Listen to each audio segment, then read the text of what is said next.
We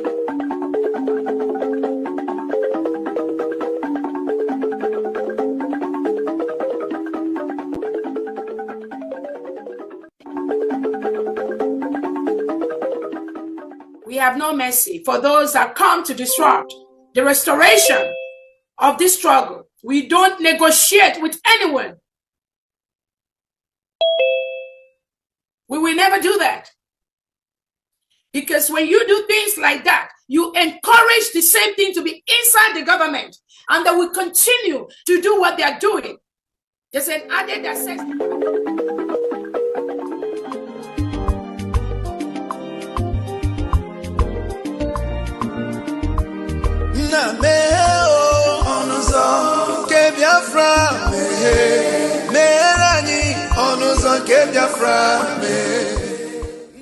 Welcome, fellow Biafrans, lovers of freedom across the world. I welcome you to this amazing platform.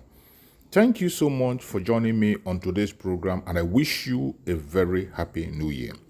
Finally, we are now in the year 2025, and as we proceed in the year 2025, we must not forget that we have a lot of responsibilities. Our responsibility in this platform is to give you information and make sure that you have an update on what is going on in Biafra land, more especially things that has to do with the restoration of independent state of Biafra. Today, I am going to share with you a very important video. Please pay attention to this video. In all the information that we see here, you are going to see that they have started again a new deceit to distract us from the restoration of independence of Biafra. We must not be distracted. It is either Biafra or nothing. Mazi Nnamdi Kanu said it to us, and he has not changed his mind. If anybody tries to insinuate that Mazi Nnamdi Kanu have changed, that is a lie. Watch this video from beginning to the end. You will understand that the enemies will never give up. And those of us who are focusing on the restoration of Biafra, we must not give up. Do not get distracted, regardless what you hear or what you see. Always remember that it is Biafran first. All eyes must be on the rising sun. Every eye must be on the rising sun. Do not allow yourself to be carried away with things that are happening around you. The restoration of independence state of Biafra is one thing that we must focus on. We have the United States of Biafra now. Let's watch. January 15, 1966 coup. Who carried out the coup and for what reasons? I thank you for giving me this opportunity to try and enlighten people on this coup that seems to be at the center of subsequent problems in Nigeria. The coup of January 15th, 1966 was actually led by Major Ifajuna, and he commanded the activities in the south, and Zogo, another major, coordinated the northern side of it from Kaduna. The reason for the coup, if you remember, Nigeria became independent in 1960. We had a government, a quasi-Westminster type government with a parliament and a ceremonial president, reflecting, as it were, the Queen of Great Britain. That was Dr. Nnamdi Azikiwe, and Tafawa Balewa was the president from the north. Now, the real problem with Nigeria has always been the imbalance of the federation that is known as Nigeria. I remember when I was at school, I was taught that the great thing about a federation was that no federating unit should ever be preponderant over the others. As it happened, the Nigerian Federation, when it was created, was given down to Nigerians from London.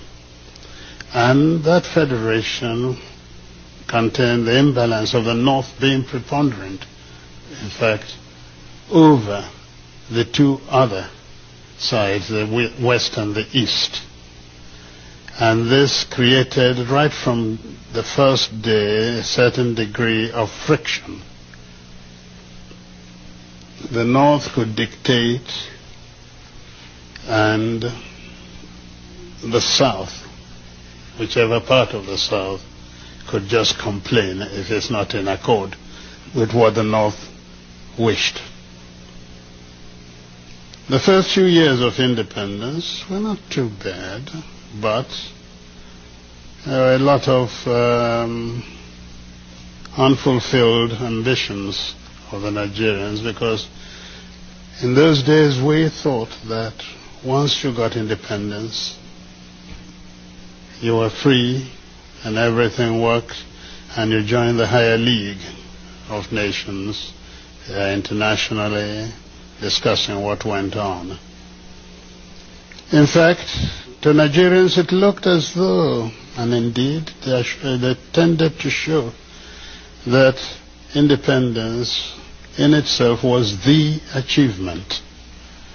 Now Nigeria was free, as we're a member of the world. Instead of looking upon it as the beginning of our journey to nationhood. And I say this, and I want to underscore it. Nigeria was not, has never been a nation. We had the aspiration, hopes that Nigeria one day would become a nation. And that has been elusive up till today. The reason being that, most unfortunately, the powers in Nigeria were concentrated in the hands of the North, which was preponderant, and wrongly so. At independence, we hoped we would be able, in fact, the three leaders of the country had different notions of independence. There was the actual leader of the struggle for independence, Dr. Nnamdi Azikiwe, who rightly thought that independence now created, as it were, a beginning, but that we were already a nation, and we were now finding our positions in his own philosophical, political beliefs in Pan-Africanism. So we just had to move into the broad continental alliance. The North, under the Sardana of Sokoto, whose agent was the Prime Minister Tafawa Balewa, felt that the Nigerian nation, one had to tread very slowly, because he saw, and they saw, a great deal of inequities in Nigeria, and perhaps the most important then was the level of education between the North and the South. And therefore that affected, of course, the position of the North, or Northerners, in the bureaucracy of Nigeria. The Sardana and the people of the North got down to trying to build up the North, taking everything they could from the Federation to build up the North to a position in their minds of equality between themselves intellectually and the rest of Nigeria. The West, under Chief Obafemi Awolowo, thought likewise and took the position of consolidating the West so as to ensure that at a given time the West would then emerge superior to either the North or the East. Again, let me go back to the problem of the East. The East entered independence having accepted that the nation was already there, naturally. the concept of nationhood implied a great deal of sacrifice by the East at all points. First sacrifice, the non-emergence of Dr. Azikiwe as the first executive leader of Nigeria. He vacated the place. He made the sacrifice so that the North could be accommodated. Second, very simple. During the constitutional conferences, independence was offered Nigeria before 1960. But to be able to accommodate the North, that Dr. Azikiwe believed was already part of a nation, we got this rather odd situation where a nationalist refused independence to wait for the North, and so on.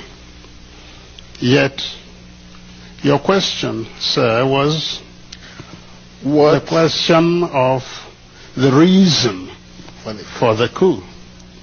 So let me go into it. The teething problems of Nigeria after 1960, the independence, manifested itself in a number of ways. There was a friction over the preponderance of the North. There was certain difficulties about religious beliefs in the country. There was corruption, bad administration, and so on. But the real problem came from the West, which by 1966 was really in turmoil. And the reason was quite a simple one. Where does a leader lead from? In the North, the Sadana led from Kaduna, in the North. His agent was in the South, Prime Minister. Awolowo for the West believed his position was better and he would be have greater effect on Nigeria if he ruled from the Federation. So he looked towards Lagos. And his deputy, Akintola, he was quite prepared to leave the West too. What a funny thing happened during the election. A funny thing happened. Dr. Azikiwe, who also opted for the Federation, won the election in the West. And it now looked as though an Igbo man was ruling in the East, ruling in the Midwest, and about to rule in the West. And this was not acceptable to the West. We started our problems there, because overnight the victory of the NCNC in the West was nullified by a number of Yorubas crossing from the government to the opposition side and creating a new government. And this actually is at the foundation of the distrust between the Igbos till now and the Yorubas. Now, law and order broke down in the West after the second election. There was so much rigging. In fact, BBC had this rather wonderful statement. It said that men became pregnant overnight with votes. Because, we wear these huge robes, and you can stuff as many ballot papers inside them.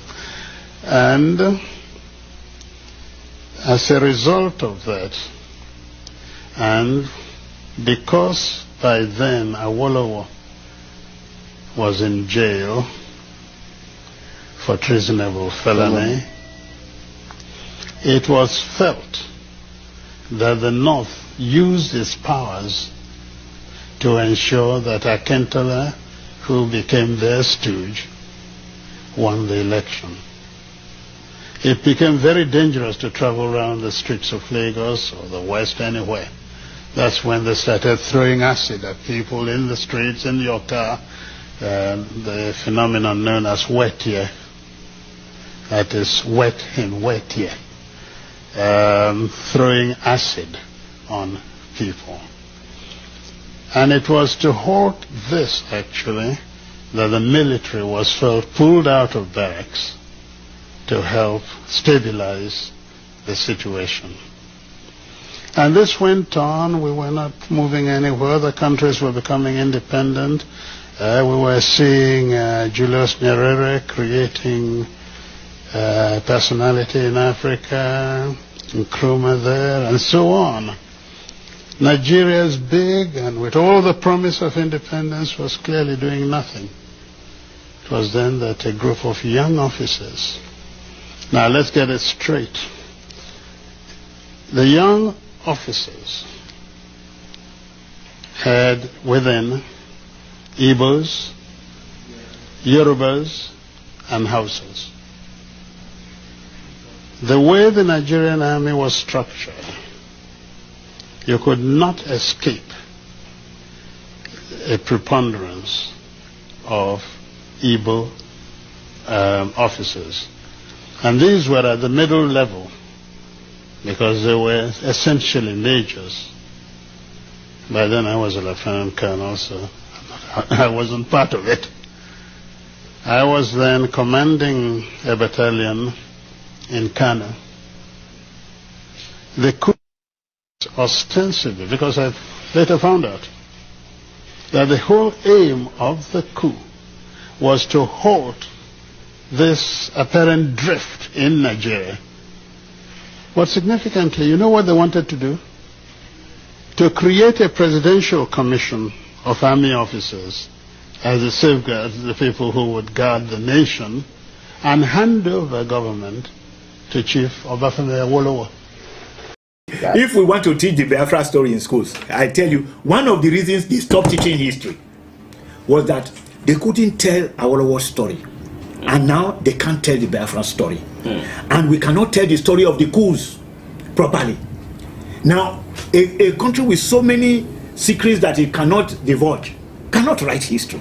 It is wrong to talk about ignoring the Biafran story. But the injustices and the oppression that led to Biafra are still very much present and with us. You can't escape Biafra. And in fact, the reason we do need to continuously exhume the ghost of Biafra is that the ethnic principles on the basis of which we had to go to war are all pervasive in the Nigerian society of today. And our leaders do not appear to know what to do about them. They start from the wrong premises. Some want to eliminate ethnic groups. It is not possible to eliminate ethnic groups. That old statement by Amadou Bello in reply to Zik. Zik said, let's forget our differences. Amadou Bello said, no, let's understand them. When you do understand them, you will discover that it is possible for those who are supposedly radically opposed to themselves today, it is possible for them to sit at the same table and discuss virtually every problem.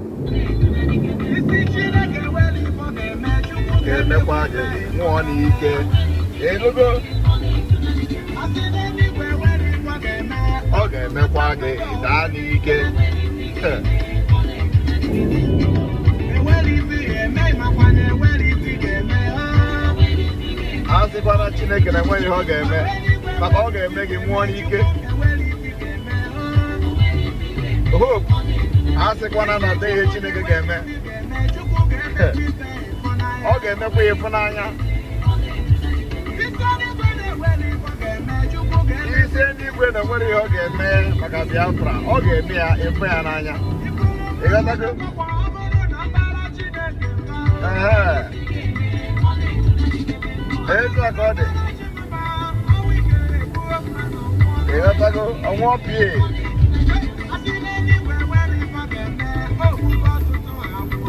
Omugo ọtụtụ ọtụtụ akwụkwọ.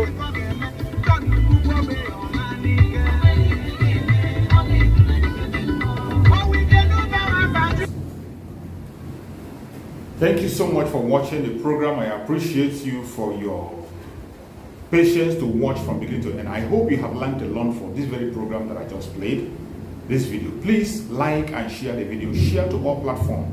After sharing the video, now you can go to the comment section and put down your comments. Whatever suggestions, contributions you have to make, what do you think about the video I just played? Go to the comment section and put your comment. I will go to the comment section and I bet you I am learning a lot from there and you can equally learn from there. Let us share our experience on that comment section. Thank you so much and stay blessed. Don't forget to share and we continue to bless you as you share. Biafra government, peace, progress, unity and equity. We move.